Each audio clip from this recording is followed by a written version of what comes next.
اعوذ باللہ من الشیطان الرجیم بسم اللہ الرحمن الرحیم سورہ فرقان کی وعباد الرحمن الذین یمشون علی الارض حونا اسی پر گفتگو چل رہی تھی۔ عباد الرحمن کے مختلف اللہ رب العزت نے صفات ذکر کیے۔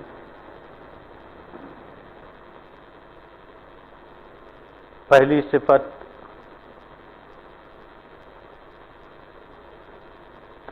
کا یہ ذکر آیا تھا کہ اللہ کے بندے تواضع اختیار کرتے ہیں۔ دوسری صفت کا تذکرہ آیا تھا کہ وہ اپنی ذات سے کسی کو تکلیف نہیں دیتے اور الجھتے نہیں ہیں۔ اور تیسری صفت پہ ہم گزشتہ ہفتے گفتگو کر رہے تھے، اللہ کے نیک بندے اپنی راتوں کو سجدہ اور قیام کی حالت میں گزارتے ہیں۔ اس سلسلے میں مختلف احادیث آپ کے سامنے آئی تھیں، جن میں تہجد کی فضیلت کا تذکرہ آیا تھا۔ رسول اکرم صلی اللہ علیہ وسلم نے تہجد کے اہتمام کی ترغیب دی۔ یہ بھی بات آئی تھی کہ یہ وہ موقع ہے جس وقت اللہ تعالی بندے کی دعا کو کثرت سے قبول فرماتے ہیں۔ اس موقع پر یعنی رات کے آخری پہر میں خود اللہ رب العزت ندا لگاتے ہیں اور فرماتے ہیں کہ کوئی ہے مجھ سے دعا کرنے والا کہ میں اس کی دعا کو قبول کروں۔ یہ حدیث بھی آپ کے سامنے آئی تھی کہ شوہر و بیوی دونوں کو چاہیے کہ ایک دوسرے کو اس نماز کی ترغیب دیں اور محبت اور شفقت اور پیار کے ساتھ ایک دوسرے کو اٹھانے کی کوشش کریں۔ ایک حدیث یہ بھی آپ کے سامنے آئی تھی کہ اس وقت نماز کے پڑھنے والے کو اور اگر کوئی آدمی سورہ فاتحہ کے علاوہ 3 آیتیں بھی اگر پڑھ لے تو اللہ تعالیٰ اس کا نام ذاکرین کی فہرست میں لکھتے ہیں، غافلین کی فہرست میں وہ شمار نہیں کیا جاتا ہے۔ ایک حدیث خصوصی طور پر میں نے یہ بھی ذکر کی تھی کہ تہجد کا اہتمام کرنے والے اور قرآن سے ربط اور تعلق رکھنے والے لوگوں کو، یعنی جو قرآن کو حفظ کرتے ہیں، اس میں غور و فکر کرتے ہیں، تدبر کرتے ہیں، اس کے احکام پر عمل کرتے ہیں، ان کو اللہ کے رسول صلی اللہ علیہ وسلم نے اس امت کا سب سے معزز فرد قرار دیا۔ آپ نے فرمایا تھا اشراف امتی حملۃ القرآن و اصحاب اللیل، کہ میری امت کے معزز ترین لوگ، اعلیٰ درجے کے لوگ وہ ہیں جو حاملین قرآن ہیں۔ تو حاملین قرآن سے مراد حفاظ قرآن، قرآن میں تدبر کرنے والے، غور و فکر کرنے والے، اس کے معانی اور مطالب کو سمجھنے والے اور اس کے مطابق عمل کرنے والے۔ رسول اکرم صلی اللہ علیہ وسلم کا ایک عمل یہ ذکر کیا گیا تھا آپ کے سامنے کہ آپ صلی اللہ علیہ وسلم باوجود یہ کہ اللہ کے نبی ہیں اور آپ سے گناہ کا ارتکاب نہیں ہوتا، آپ معصوم عن الخطا ہیں، اور اللہ نے آپ کے اگر لغزش ہو جائے، بالفرض کی بات کر رہا ہوں میں، تو اس کو بھی اللہ نے پہلے ہی معاف فرما دیا۔ سورہ فتح کی آیت ہے، اللہ تعالیٰ نے آپ صلی اللہ علیہ وسلم کو یہ بشارت سنائی، لیکن اس کے باوجود رسول اکرم صلی اللہ علیہ وسلم رات کو طویل وقت تک کھڑے ہوتے، اتنی دیر تک کھڑے ہوتے کہ آپ صلی اللہ علیہ وسلم کے قدم مبارک سوج جایا کرتے تھے۔ ان لوگوں کے لیے جو رات کی نماز کا اہتمام کرتے ہیں، اللہ نے کچھ بشارتیں سنائی کہ اللہ نے ان کے لیے بالا خانے یعنی اونچے مقام، اچھی جگہ کو تیار کر رکھا ہے۔ یہ وہ لوگ ہیں جن کے بارے میں حدیث میں ذکر آتا ہے، رسول اللہ صلی اللہ علیہ وسلم نے فرمایا کہ یہ بغیر حساب و کتاب کے جنت میں داخل ہوں گے۔ اسی طرح آپ صلی اللہ علیہ وسلم جب رات کو اٹھتے تھے تو معمول کیا ہوتا تھا، میں نے یہ بھی ذکر کیا کہ جب رات کو بیدار ہوتے تھے آپ صلی اللہ علیہ وسلم مسواک لیتے، پھر آپ صلی اللہ علیہ وسلم دعائیں پڑھتے، مختلف دعائیں آپ کے سامنے آئی تھیں کہ انسان کو جو سہولت ہو، گزشتہ درس میں ان کو ذکر کیا تھا، جو سہولت ہو ان دعاؤں کے پڑھنے کا اہتمام کیا جائے۔ اسی طرح آخری ایک دعا آپ کے سامنے ذکر آئی تھی کہ رسول اکرم صلی اللہ علیہ وسلم اللہ کی حمد و ثنا اور تکبیر اور استغفار کے ساتھ اللہم انی اعوذ بک من ضیق الدنیا و ضیق یوم القیامہ، یہ بھی آپ صلی اللہ علیہ وسلم 10 مرتبہ پڑھا کرتے تھے، یعنی اللہ رب العزت سے یہ دعا فرمایا کرتے تھے، اے اللہ دنیا کی تنگی سے اور آخرت کے دن یوم قیامت میں اس کی تنگی سے ہمیں محفوظ فرمائیے۔ میں آج کی گفتگو میں کچھ تہجد کے سلسلے میں آپ صلی اللہ علیہ وسلم کتنی رکعتیں پڑھا کرتے تھے، پڑھنے کا انداز کیا ہوا کرتا تھا، اور بعض حضرات نے گزشتہ ہفتے سوال بھی کیا تھا کہ کیا اول لیل میں اگر پڑھ لیا جائے عشاء کے فوراً بعد تو کیا وہ تہجد میں شامل ہوگا کیا؟ تو اس طرح کے جو سوالات ہیں، مختلف سوالات کے حدیث کی روشنی میں نے کوشش کی ہے کہ آپ کو ان کے جوابات بھی مل جائیں اور کچھ عمل کی اللہ نے توفیق دے دی تو بڑی سعادت کی بات ہے۔ پھر میں آئندہ یعنی اگر یہ گفتگو آج ختم ہو جاتی ہے تو دوسرے جو صفات ہیں اس پر میں گفتگو کروں گا۔ دیکھیے ایک بات یہ ہے کہ رسول اللہ صلی اللہ علیہ وسلم کا تہجد میں معمول الگ الگ تھا۔ ایک معمول آپ صلی اللہ علیہ وسلم کا یہ تھا کہ آپ صلی اللہ علیہ وسلم تہجد کی نماز 8 رکعت پڑھا کرتے تھے۔ چنانچہ ام المومنین حضرت عائشہ رضی اللہ عنہا کی روایت ہے کہ کان النبی صلی اللہ علیہ وسلم یصلی من اللیل 13 رکعتا منها الوتر ورکعت الفجر، کہ رسول اللہ صلی اللہ علیہ وسلم رات کو جب اٹھتے تو بیدار ہونے کے بعد آپ صلی اللہ علیہ وسلم 8 رکعت پڑھا کرتے، جس میں وتر کی بھی نماز اور فجر کی 2 رکعت بھی شامل ہوا کرتی۔ تو یصلی من اللیل 13 رکعتا یعنی کل 13 رکعتیں آپ صلی اللہ علیہ وسلم پڑھا کرتے، اور ان 13 رکعتوں میں 13 کا مطلب ہے 13 رکعتیں پڑھا کرتے، 8 رکعتیں تہجد کی ہوتی تھی اور 3 وتر کی ہوتی تھی، تو اس طرح 11 رکعتیں ہوئیں، اور 2 رکعتیں فجر کی سنت، یعنی بالکل آخری پہر میں آپ صلی اللہ علیہ وسلم تہجد کے بعد وتر پڑھتے 3 رکعت، اور پھر 2 رکعت آپ صلی اللہ علیہ وسلم کی فجر کی سنت ہوتی تھی۔ تو 8 اور 3 11 اور 2 رکعت، تو اس طرح 13 رکعتیں ہیں۔ لیکن اگر کبھی آدمی کو سستی ہو، تنگی ہو، بیماری ہو، کوئی تکلیف ہے اور وہ 8 رکعت نہیں پڑھ سکتا ہے، تو ایسی صورت میں اس کو جتنی سہولت ہو 4 رکعت پڑھ لے، 6 رکعت پڑھ لے، یا 8 رکعت اگر ممکن ہے تو 8 پڑھے۔ کبھی یہ بھی نہ ہے تو بعض حدیث سے یہ بھی ثابت ہے کہ 2 رکعت پر بھی وہ اکتفا کر سکتا ہے۔ چنانچہ مسروق ایک روایت کرتے ہیں ام المومنین حضرت عائشہ رضی اللہ عنہا سے ہی کہ انہوں نے پوچھا کہ حضرت مسروق کہتے ہیں کہ میں نے ام المومنین حضرت عائشہ رضی اللہ عنہا سے پوچھا کہ رسول اللہ صلی اللہ علیہ وسلم رات میں کتنی رکعت پڑھا کرتے تھے؟ فقالت، انہوں نے کہا 7 و 9 و 11 رکعتا سوا رکعت الفجر، یعنی 7۔ اب 7 کا مطلب یہ ہوا کہ 4 رکعتیں تہجد کی اور 3 رکعت وتر کی۔ اوپر بھی میں نے وتر کی وضاحت نہیں ہے کہ 3 رکعت پڑھا کرتے تھے یا 1 رکعت پڑھا کرتے تھے، لیکن 3 رکعت میں نے اس لیے ذکر کیا کہ ام المومنین حضرت عائشہ ہی کی ایک روایت مسلم میں ہے، وہی ذکر کیا گیا ثم اوتر بثلاث کا لفظ ہے کہ رسول اللہ صلی اللہ علیہ وسلم نے وتر کی 3 رکعت نماز پڑھی۔ تو جب وضاحت آ گئی ہمارے سامنے کہ وتر کی 3 رکعت ہے تو ہم اس کو 3 رکعت ہی سمجھیں گے کہ آپ صلی اللہ علیہ وسلم 3 رکعت وتر پڑھتے تھے اور باقی جیسا میں نے کہا کہ اس 8 میں تو اس 4 کے اندر 7 کے اندر بھی 3 رکعت وطر ہے، اس کو علیحدہ کر لیجئے تو 4 رکعت آپ نے کبھی تہجد پڑھی۔ وَتِسْعٌ فرماتی ہیں کبھی 9 پڑھتے تھے تو 6 تہجد کی ہو گئیں اور 3 وطر کی ہو گئی۔ وَإِحْدَىٰ رَكَعَةً اور کبھی آپ صلی اللہ علیہ وسلم 11 رکعت پڑھتے تھے تو 8 رکعت تہجد کی ہو گئی اور 3 رکعت وطر کی ہو گئی۔ اس میں فجر کی 2 رکعت شامل نہیں ہے، ام المومنین خود فرماتی ہیں سوا رکعت الفجر، سوا رکعتي الفجر، فجر کی 2 رکعتوں کے علاوہ، یعنی یہ جو 7 اور 9 اور 11 رکعتوں کا جو ذکر کیا ہے اس میں فجر کی رکعت شامل نہیں ہے، بخاری نے اس کو ذکر کیا۔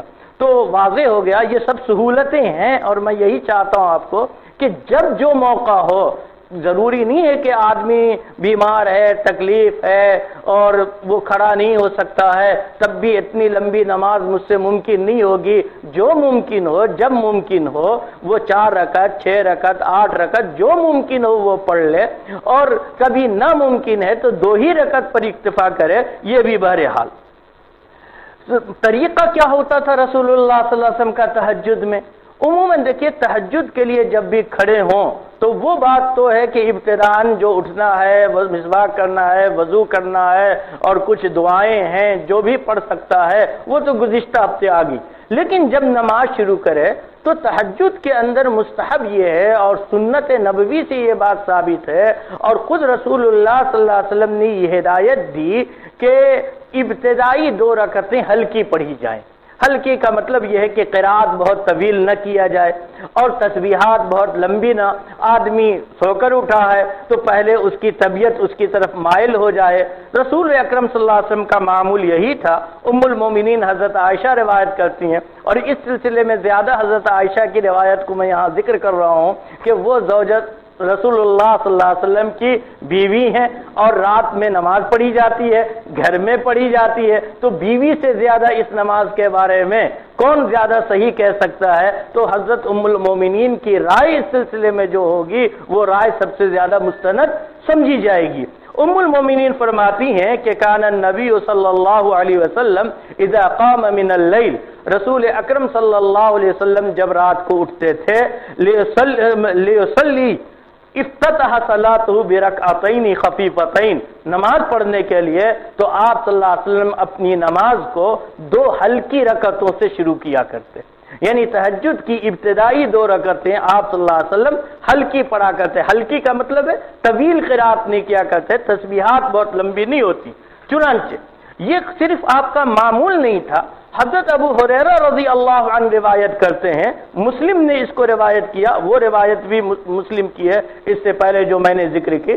حضرت ابو ہریرہ فرماتے ہیں کہ رسول اکرم صلی اللہ علیہ وسلم نے ارشاد فرمایا، قال رسول اللہ صلی اللہ علیہ وسلم اذا قام احدکم من اللیل، جب تم میں سے کوئی آدمی رات کو بیدار ہو، رات کو اٹھے، فلیفتح الصلاۃ برکعتین خفیفتین، تو اس کو چاہیے کہ اپنی نماز کو 2 ہلکی رکعتوں سے شروع کرے، یعنی ابتدائی کی 2 رکعتیں یہ ہلکی ہوں، پھر طویل پڑھے۔ طویل آپ کے بارے میں تفصیل یہی ہے کہ طویل سے طویل آپ لمبی قرات کرتے تھے، پھر اس کے بعد اس سے ہلکی پڑھتے، پھر اس کے بعد اس سے ہلکی پڑھتے، تو اس طرح پہلی 2 رکعتیں ہلکی، پھر اس کے بعد کافی طویل قرات کرتے آپ صلی اللہ علیہ وسلم، 4 ہو گئی، پھر اس کے بعد 2 ہلکی، پھر اس کے بعد کی 2 ہلکی رکعتیں آپ صلی اللہ علیہ وسلم پڑھا کرتے تھے۔ یہ طریقہ تھا آپ صلی اللہ علیہ وسلم کی نماز کا۔ پھر نماز کے اندر آپ صلی اللہ علیہ وسلم کا تہجد میں معمول یہ تھا کہ کبھی بلند آواز سے قرات کیا کرتے اور کبھی آہستگی کے ساتھ قرات کیا کرتے۔ اب اس کا معمول کی وجہ بھی یہ ہے کہ دیکھیے کبھی انسان چاہتا ہے کہ وہ بآواز بلند قرات کرے، اور قرات بآواز بلند کرنے سے طبیعت اس کی طرف اور متوجہ ہوتی ہے، کان بھی سنتا ہے اور دل پر بھی اس کا اثر ہوتا۔ رسول اکرم صلی اللہ علیہ وسلم قرات بلند آواز سے بھی کرتے تھے، آہستہ، تو دونوں طرح کر سکتے ہیں۔ ایک وجہ یہ سمجھ میں آتی ہے کہ دیکھیے کہ ازواج مطہرات کو جن دنوں میں نماز ہے، میں آپ کو کسی چیز کی طرف اشارہ کرنا چاہتا ہوں، ازواج مطہرات ہیں جن دنوں میں نماز ہے. خواتین کے ساتھ یہ ایک سنت اللہ ہے کہ بہرحال بعض ایام ایسے ہوتے ہیں جن دنوں میں وہ نماز نہیں پڑھ سکتی ہیں، تو ان دنوں میں وہ آرام کرتی ہوں گی. اب اگر کوئی آدمی اسی کمرے میں سو رہی ہے، اہلیہ سو رہی ہیں، اور کوئی بلند آواز سے طویل قرات کرتا رہے تو خواہ مخواہ تکلیف ہو رہی ہے. تو ایسی صورت میں رسول اللہ صلی اللہ علیہ وسلم جب نماز ہوتی تھی، وہ خود بھی نماز پڑھ رہی ہیں، تو بلند آواز سے آپ صلی اللہ علیہ وسلم قرات کیا کرتے تھے. اس کے آپ کے بلند آواز کی قرات سے کسی کو کوئی تکلیف ہونے والی نہیں تھی. اور جن دنوں میں ان کے اوپر نماز نہیں ہوتی، وہ آرام کرتی ہوتی، تو ان دنوں میں رسول اللہ صلی اللہ علیہ وسلم آہستگی کے ساتھ قرات کیا کرتے، پست آواز سے قرات کیا کرتے، تاکہ نیند کے اندر خلل نہ ہو. آپ معاشرت النبی کو بھی دیکھیے، رسول اللہ صلی اللہ علیہ وسلم اپنی ازواج مطہرات کا، اس کا دوسرا پہلو میں یہی نظر آتا ہے، اپنی ازواج مطہرات کا کس قدر خیال کیا کرتے تھے کہ آپ صلی اللہ علیہ وسلم رات کو اٹھ کر عبادت کر رہے ہیں، لیکن اپنی عبادت کے ذریعے سے بھی آپ صلی اللہ علیہ وسلم ازواج مطہرات کو کوئی تکلیف میں مبتلا کرنا نہیں چاہتے. اب سوال یہ ہے کہ آپ صلی اللہ علیہ وسلم جب قرات کیا کرتے تھے، بلند آواز سے قرات کیا کرتے تھے، تو کتنی آواز ہوتی تھی؟ یہ بھی ایک سوال ہے. کیا بہت چیخ کر آواز قرات کیا جائے جیسا؟ بہرحال آپ جانتے ہیں ہمارے ہاں معمولات ہیں کہ اسپیکر ڈال کر پورے محلے کو بھی سنایا جائے، اس سے زیادہ ثواب ملتا ہے شاید لوگ سمجھتے ہیں. تو رسول اکرم صلی اللہ علیہ وسلم کا لیکن یہ معمول نہیں تھا. اپنی ذات سے دوسرے کو تکلیف دینا یہ کوئی اچھی چیز نہیں ہے.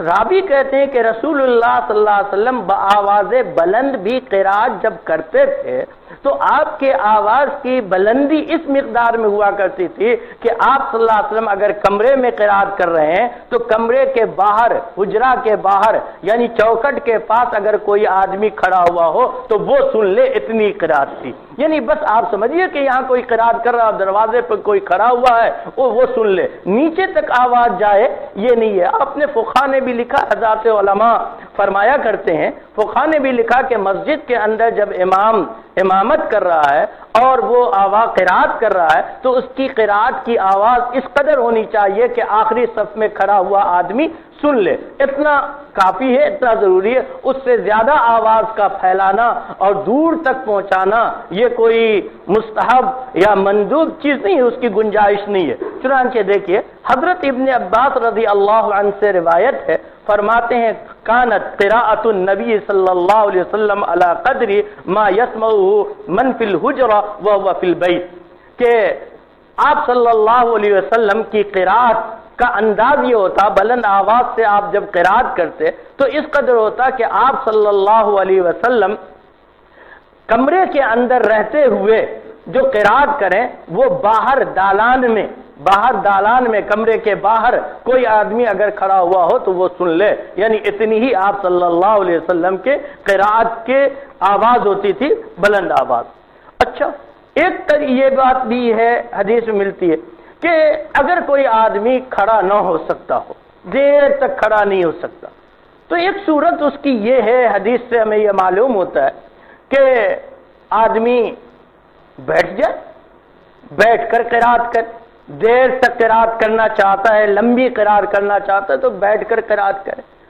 اب وہ تھوڑی سی طاقت ہے کھڑے ہونے کی، تو قرات جب باقی رہ جائے 5 آیتوں کی، 10 آیتوں کی، جتنی اس کے اندر قوت ہے، طاقت ہے، تو پھر وہ کھڑا ہو جائے اور کھڑا ہو کر اپنی اس قرات کو مکمل کرے اور پھر وہیں سے رکوع کرے اور پھر جیسے نماز پڑھتے ہیں یعنی وہ پھر قوما میں جائے اور قوما سے سجدہ میں جائے. ایک طریقہ یہ ہے. رسول اکرم صلی اللہ علیہ وسلم کا یہ بھی طریقہ ام المومنین نے ذکر کیا کہ رسول اللہ صلی اللہ علیہ وسلم اس طرح بھی نماز پڑھا کرتے تھے. دوسری صورت یہ ہے کہ اگر آدمی بالکل بھی کھڑا نہ ہو سکتا ہو تو بیٹھے بیٹھے پوری نماز کو پڑھ لے. چنانچہ اور ام المومنین حضرت عائشہ فرماتی ہیں رضی اللہ عنہا، لما بدن رسول اللہ صلی اللہ علیہ وسلم وثقل، جب رسول اللہ صلی اللہ علیہ وسلم فربا ہو گئے یعنی آپ کے جسم پر گوشت زیادہ آ گیا اور آپ صلی اللہ علیہ وسلم کے لیے کھڑا ہونا دشوار ہو گیا، یعنی رات کو لمبے وقت تک آپ صلی اللہ علیہ وسلم بسا اوقات تہجد میں سورہ بقرہ، سورہ آل عمران سورہ نساء اور سورہ مائدہ یا آراف پڑھا کرتے تھے. یہ حدیث میں ذکر ہے. آپ اندازہ لگائیے، ایک رکعت میں بقرہ، دوسری رکعت میں آل عمران، تیسری رکعت میں یہ سورہ نساء یا مائدہ کا ذکر ہے یا آراف. اس طرح سے رسول اللہ صلی اللہ علیہ وسلم مختلف مواقع پر مختلف پڑھا کرتے تھے. اتنی طویل قرات، اور اس زمانے میں جب آپ صلی اللہ علیہ وسلم کی عمر بہرحال دراز ہو چکی تھی، یہ دشوار تھا، تو رسول اللہ صلی اللہ علیہ وسلم بیٹھ کر بھی بہت ساری قرات کیا کرتے تھے. اور وہی جیسا میں نے بتایا حدیث میں ملتا ہے کہ 40 یا 50 آیتیں جب باقی رہ جاتی تو آپ صلی اللہ علیہ وسلم کھڑے ہو جاتے اور کھڑے ہو کر آپ صلی اللہ علیہ وسلم اپنی نماز کو پھر مکمل کیا کرتے. میں نے بہرحال آپ کے سہولت کے لیے 40-50 تو نہیں، لیکن 3, 5, 10 آیتیں بھی باقی رہ جائیں تب آپ کھڑے ہو جائیں. ایک طریقہ یہ بھی ہو سکتا ہے. تو ام المومنین فرماتی ہیں کہ لما بدنا رسول اللہ صلی اللہ علیہ وسلم، جب رسول اللہ صلی اللہ علیہ وسلم کے جسم پر گوشت آ گیا، آپ پربا ہو گئے، وثقل، اور آپ صلی اللہ علیہ وسلم پہ کھڑا ہونا دشوار ہو گیا، تو کانا اکثر صلاته جالسا، تو آپ صلی اللہ علیہ وسلم کی اکثر نماز، یعنی نماز سے یہاں مراد ہے نوافل، آپ صلی اللہ علیہ وسلم نوافل، اکثر نوافل کو بیٹھ کر ادا کیا کرتے تھے. تو یہ گنجائش بھی ہے. ایک طریقہ یہ بھی ہے، ایک سنت یہ بھی ہے، مستحب ہے یہ چیز کہ جو آدمی تہجد کی نماز کا پابند ہو اور رات کو تہجد کی نماز کے لیے وہ جلدی اٹھ گیا اور دیر تک اس نے نماز پڑھی ہے، تو اس کو چاہیے کہ تہجد کی ادائیگی کے بعد وتر ادا کرے، اور وتر کی ادائیگی کے بعد جب طلوع فجر ہو جائے تو 2 رکعت فجر کی نماز پڑھ لے اور پڑھ کر کچھ دیر لیٹ جائے. لیکن لیٹنے کا مطلب یہ نہیں ہے کہ اس طرح لیٹ جائے کہ نیند آ جائے اور پھر فجر بھی چھوٹ جائے، لیکن لیٹ جائے اس لیے لیٹ جائے تاکہ تھوڑی سی راحت مل جائے، آرام حاصل ہو جائے، اور جب وہ فجر کے لیے جائے دوبارہ تو اس کے اندر نشاط ہو، چستی ہو، وہ جو کسل مندی کی کیفیت نہ ہو. اس لیے ام المومنین حضرت عائشہ فرماتی ہیں کان النبی صلی اللہ علیہ وسلم اذا صلی رکعتي الفجر، کہ رسول اکرم صلی اللہ علیہ وسلم جب فجر کی 2 رکعت پڑھ کر فارغ ہو جاتے، سنت فجر کی 2 رکعتیں پڑھ کر فارغ ہو جاتے، استجع علی شقہ الایمن، تو رسول اللہ صلی اللہ علیہ وسلم دائنے کروٹ پر لیٹ جاتے. اب دائنا کروٹ آپ جانتے ہیں، دائنے کروٹ کی وجہ یہ بھی تھی کہ دل بائیں طرف ہے، تو جب آدمی دائنے کروٹ پر لیٹے گا تو دل لٹکے ہوئے ہونے کی حالت میں ہوگا، تو اس وقت نیند غفلت کی نہیں آئے گی. اگر بائیں طرف وہ لیٹے گا تو دل سکون کی حالت میں ہوگا تو نیند غفلت کی آتی ہے. تو اسی لیے رسول اللہ صلی اللہ علیہ وسلم نے جو یہ تو مستحب ہے نا، سونے کے آداب میں سے نا کہ دائنے کروٹ پر سوئے تو غفلت کی کیفیت طاری نہ ہو، آپ صلی اللہ علیہ وسلم دائنے پہلو پر لیٹ جایا کرتے تھے. چنانچہ حضرت ابو ہریرہ سے یہ ایک روایت ہے کہ جہاں رسول اللہ صلی اللہ علیہ وسلم نے خود اس کی ہدایت دی، اور آپ صلی اللہ، ایک تو میں ذکر کر رہا ہوں حضور کا معمول تھا، اور دوسرا یہ کہ حضور صلی اللہ علیہ وسلم نے اس کا حکم بھی دیا کہ ایسا کیا کرو. کہ فرماتے ہیں حضرت ابو ہریرہ کہ قال رسول اللہ صلی اللہ علیہ وسلم، رسول اللہ صلی اللہ علیہ وسلم نے ارشاد فرمایا اذا صلی احدکم رکعتی الفجر، کہ جب تم میں سے کوئی شخص فجر کی 2 رکعتیں پڑھ لے، یعنی فجر کی سنت 2 رکعتوں سے مراد سنت پڑھ لے، فلیستجع علی یمینی، تو اس کو چاہیے کہ اپنے دائنے کروٹ پر لیٹ جائے. یعنی مقصود یہی ہے، حضرات محدثین نے نقل کیا، ترمذی اور ابو داؤد نے اس کو روایت کیا، حضرات محدثین نے نقل کیا کہ اصل میں اس کی علت یہی ہے کہ دیر تک کھڑے ہونے کی وجہ سے جو سستی ہو گئی ہے وہ سستی بدل جائے اور پھر نشاط کی کیفیت انسان کے اوپر طاری ہو جائے. بہرحال یہ آیت آپ کے سامنے، اللہ کے جو بندے ہوتے ہیں ان کی راتیں سجدے اور قیام کی حالت میں گزرتی ہیں. اب دن میں گویا کہ وہ بندوں کے حقوق کو ادا کرتے ہیں، تواضع انکساری کا معاملہ کرتے ہیں، کسی کو تکلیف نہیں دیتے، اور رات کے وقت میں اللہ کے حقوق کو ادا کرتے ہیں. تو دن اور رات دونوں حقوق اللہ اور حقوق العباد کی ادائیگی میں ان کا گزرتا ہے. اب چوتھی صفت کی طرف آئیے، والذین یقولون ربنا اصرف عنا عذاب جہنم ان عذابها کان غراما. یہ وہ لوگ ہیں جو یہ کہتے ہیں کہ اے ہمارے رب ہم سے جہنم کے عذاب کو دور فرما دیجیے، اے ہمارے رب ہم سے جہنم کے عذاب کو دور فرما دیجیے. کیسے اللہ کے یہ بندے ہوتے ہیں، کس قدر متواضع، کس قدر اللہ سے ڈرنے والے۔ ایک طرف دن ان کا وہ اس طرح گزرتا اور راتیں تہجد کے ساتھ گزرتی ہیں، اللہ کے سامنے وہ کھڑے ہوتے ہیں، سجدہ ریز ہوتے ہیں، لیکن ان سب کے باوجود تعلی نہیں ہے، ان کے اندر تکبر نہیں ہے، وہ بے پرواہ نہیں ہو گئے ہیں، وہ اپنے آپ کو مستغنی نہیں سمجھتے ہیں، یا ان کو اپنی عبادت پر ظلم نہیں ہے، وہ ان کو اپنی عبادت پر ناز اور فخر نہیں ہے۔ ان سب کے ساتھ، ان ساری عبادتوں کے باوجود وہ اللہ کے دربار میں کھڑے ہوتے ہیں اور دعا مانگتے ہیں، ربنا اصرف عنا عذاب جہنم، اے ہمارے رب ہم سے جہنم کے عذاب کو دور کر دیجئے۔ یہ سب کچھ کے بعد خوف ہے، ڈر ہے۔ اللہ کے ایسے ہی بندے ہوتے ہیں، ان عذابها کان غراما، بلا شبہ اس کا عذاب تو چمٹ جانے والا ہے، کان غراما، اس کا عذاب تو چمٹ جانے والا ہے۔ یعنی جب کوئی آدمی مبتلا عذاب ہو جائے تو پھر تو وہ اس میں پڑا رہ جائے گا، وہ اس کو نجات کی کوئی صورت نہیں ہے۔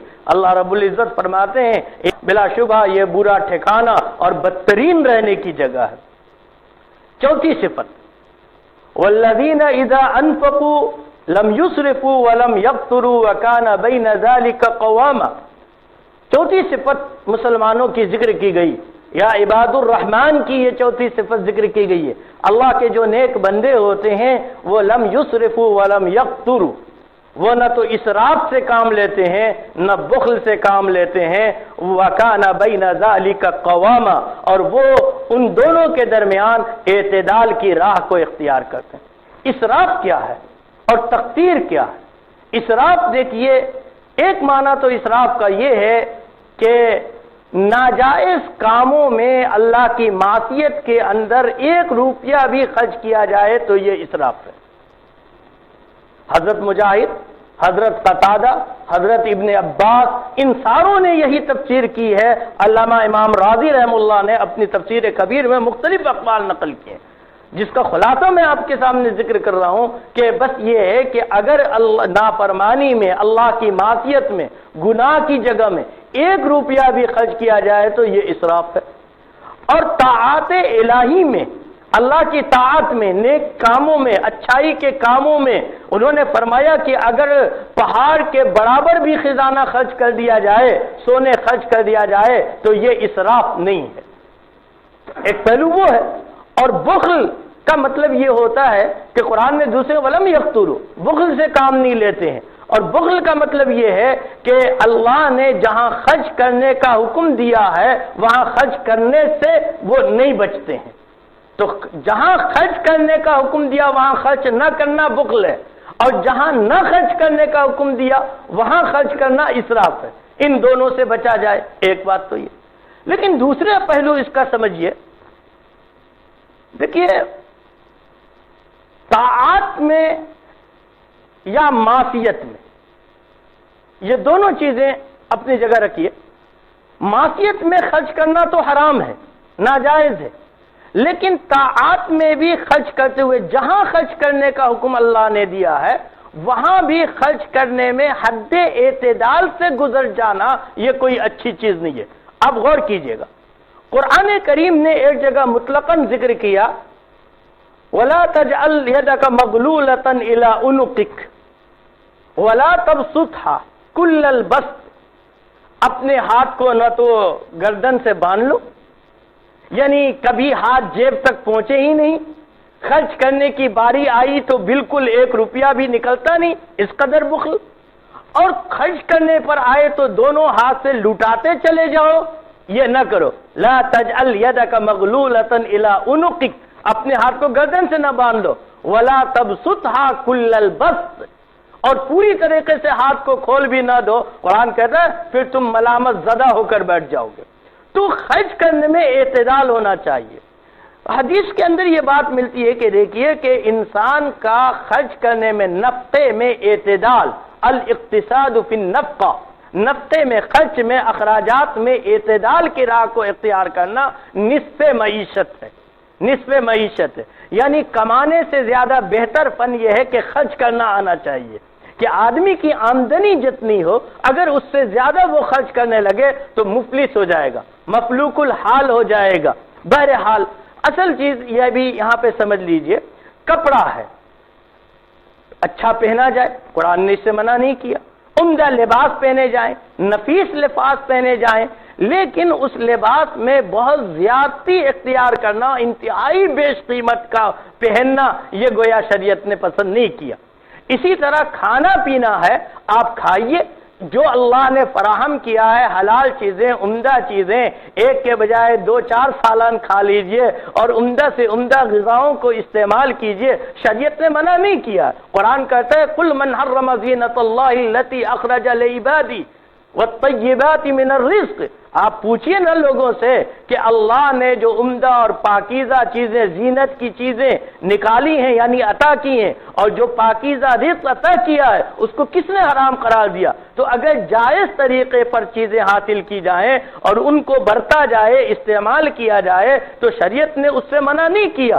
رہتے ہوئے بخالت کا اختیار کرنا، اس کو بھی شریعت نے پسند نہیں کیا، لیکن اس میں بہت زیادہ تکلف کھانے پینے کی چیزوں میں اختیار کرنا اور حد سے زیادہ اس کے اندر تجاوز کر جانا، اس کو شریعت پسند نہیں کرتی ہے۔ تو لباس ہے یا آپ کا کھانا پینا ہے یا مکان ہے، رہائش کی چیزیں ہیں، اس میں بہت زیادہ اسراف کرنا، اس سے شریعت نے ناپسند کیا، اور اس کی وجہ سے انسان کے اندر کبھی تعلی پیدا ہو جاتی ہے، کبھی تکبر پیدا ہوتا ہے، کبھی انا پیدا ہوتا ہے انسان کے اندر، اور جب یہ چیزیں پیدا ہوتی ہیں شریعت اس کو پسند نہیں کرتی۔ تو خرچ کیجئے، جائز مصارف میں خرچ کیجئے، ناجائز مصارف میں خرچ سے بچیے، اور جائز مصارف میں خرچ کرتے ہوئے اعتدال کی راہ کو اختیار کیجئے۔ حد سے زیادہ تکلفات کا اختیار کرنا یہ اللہ کے نیک بندوں کی عادتیں نہیں ہوا کرتی ہیں۔ آپ اچھے سے سمجھیے، نہ بخل کی تعلیم دی جا رہی ہے، نہ اسراف کی تعلیم دی جا رہی ہے، اعتدال کی تعلیم دی جا رہی ہے۔ یہ کہا والذین